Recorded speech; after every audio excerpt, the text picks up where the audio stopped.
And now for our deathly serious news.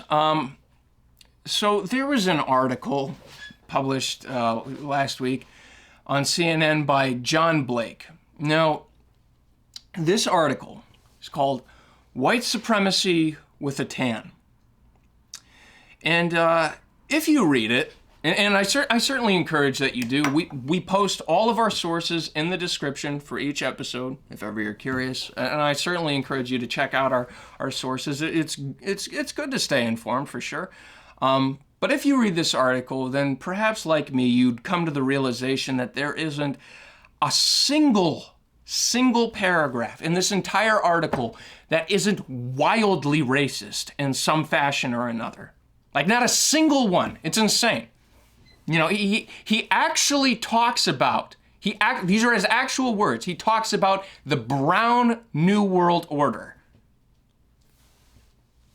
Honest to God, you can say that? Like you're allowed to actually write that without being put in jail these days? Apparently, that's a thing. Apparently, that is progress. Okay, but no. I'm going to spare you the whole article and just focus on these lines that are key, that are pretty much the entirety of the whole article, the essence of what this article is. These lines right here. Don't ever underestimate white supremacy's ability to adapt. The assumption that more racial diversity equals more racial equality is a dangerous myth. Racial diversity can function as a cloaking device, concealing the most powerful forms of white supremacy while giving the appearance of racial progress. Racism will likely be just as entrenched in a browner America as it is now. It will still be white supremacy with a tan. That should scare the hell out of you. Because what John Blake is actually doing is he's actually saying the quiet part to this whole leftist argument out loud.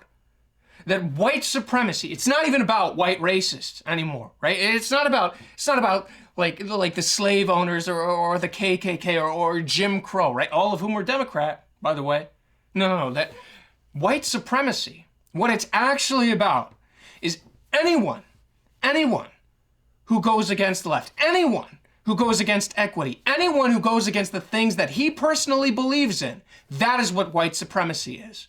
Meaning that a black person could be a KKK member, meaning a Jewish person could be a Nazi. And the reason why that is scary, because there's another quiet part that he doesn't actually say in this article. The quiet part to his quiet part. What do you do when you see a Nazi? You punch him in the face, right? Right? I mean, there's a reason why the left-wing media and why politicians are just more than happy to turn a blind eye to Antifa, burning down churches, to Black Lives Matter, burning down police stations and courthouses, right? There's a reason for that. It's because buried deep beneath the veil of their supposed education and sophistication and tolerance is an insatiable desire to see those who they hate, to see them burn, to see them beaten into the sidewalk and chased off into the hills. It's why Clarence Thomas, right, the first black Supreme Court justice, it's why he can be drawn as a KKK member in political cartoons, right? It's why Larry Elder can be called the black face of white supremacy by the LA Times. It's why the jackass on Twitter who I got into it with, right? This guy who called Tim Scott and Uncle Tom, right? To whom I responded to that Twitter user by calling them what they were, a racist. It's why he responded to me. It's not racism. I would gladly stand against anyone who supports white supremacy. You know what his actual response should have been? It should have been, it's not racism. I would gladly stand against anyone who would support white supremacy, even if I have to attack and belittle and beat down black and brown people to do it. That's what it should have said. Because that is what these articles are saying. That is what these talking points are actually saying.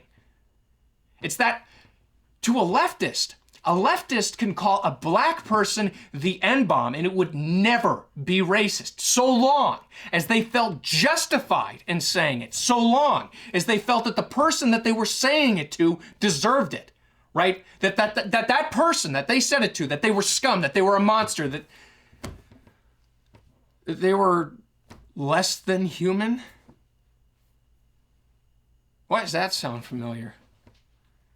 I'll tell you why it sounds familiar. It's because every terrible person in history who has done awful, terrible, no good, very bad things has done so with the mindset that evil is malleable, that evil is specifically malleable to their self-perceived intent, right? That so long as they genuinely believe that their intentions are good, that what they are doing is also good, right? Because let's not kid ourselves, right? Because the slave owner didn't wake up thinking, yeah, I'm the bad guy, right? The segregationist wasn't sitting on the toilet wiping his ass thinking, yeah, I'm the monster. No one ever thinks that they're the bad guy, especially people who think that good intentions are the equivalent to moral actions, okay? And if you don't believe me, look no further than this story here, right? You might have heard of this. It happened during the summer. It really did not get the kind of coverage that I expected it to get, even among right-wing outlets, mind you. This story. Black mother in Atlanta, Kyla Posey, calls up the elementary school that her kid goes to, wanting her kid to be put in a class with a specific teacher. Calls up the school, talks to the principal. Principal says, that's not one of the black classes. What the hell is that supposed to mean? Well, it turns out that this principal, Sharon Briscoe, decided to segregate the students. She thought that black students would benefit if they were in a classroom surrounded by people who were like them, right? In an environment that they were surrounded with things and people that reminded them of their own personal identity and background, blah, blah, blah, blah, blah. We all know the bullshit talking points, right? So what did she do? She segregated the classroom, right? You had 2 all-black classes in an elementary school and like 6 or 7 all-white classes in an elementary school in America. Segregation back in America. And the woman responsible, Sharon Briscoe, a black woman. But do you think that she's the kind of person that John Blake is talking about when he says white supremacy can be tan? Nope. Hell no. Now, you know who John Blake is talking about? He's talking about the mother whose child was put in a segregated class. He's talking about people like him, and her,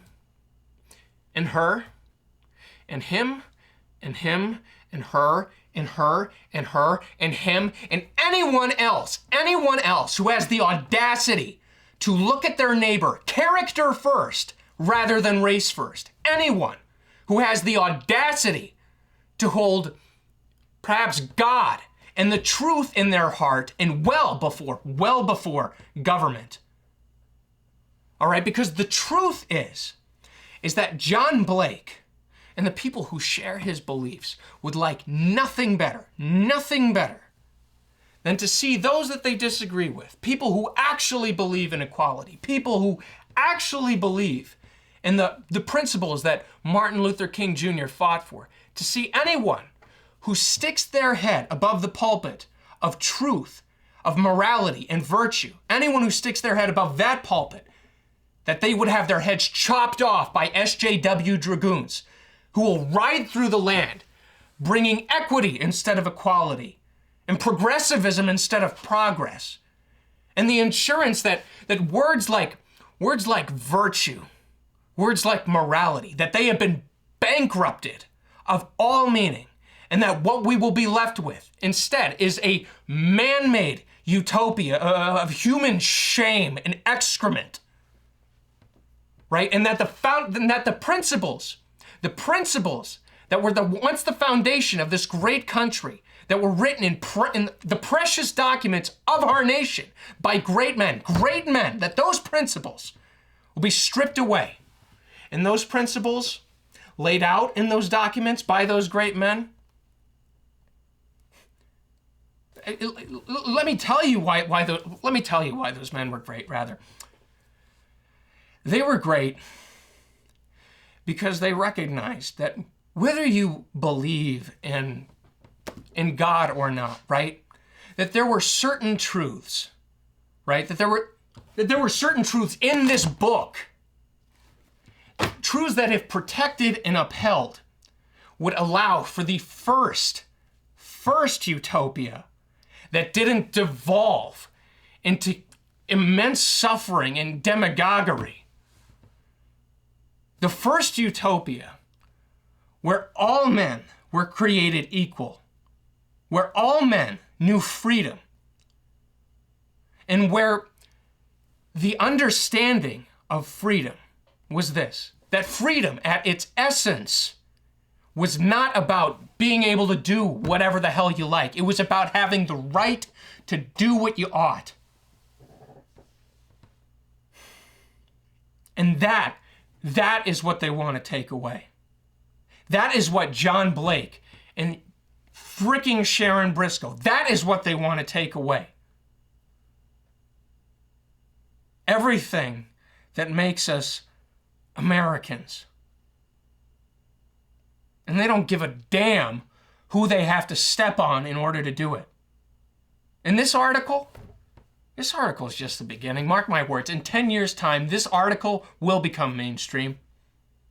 Unless we're diverted from the course that we're currently on, and I hope to God that we are. I really do. I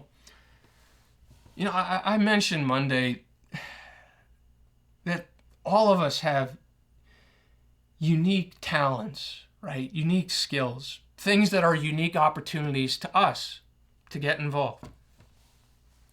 And I kind of dropped the ball Monday because what I should have said is this: I implore you, figure out what your talents are. Figure out that thing that makes you special, that separates you from everyone else, everyone that's ever come before you and everyone that'll come after. Find that out.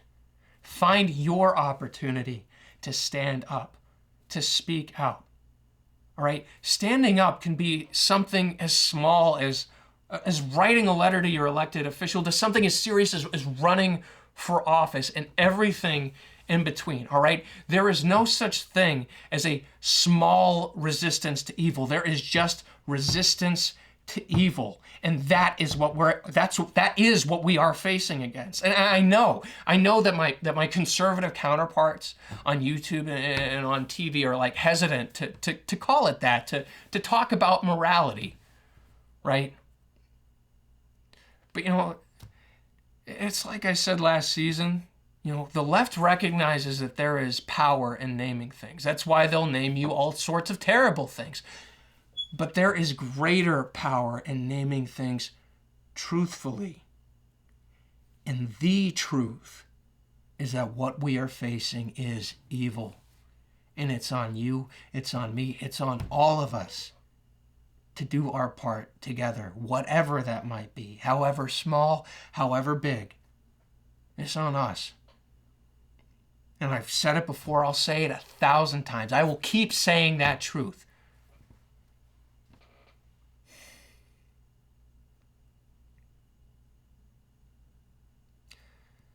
America is not the land it used to be.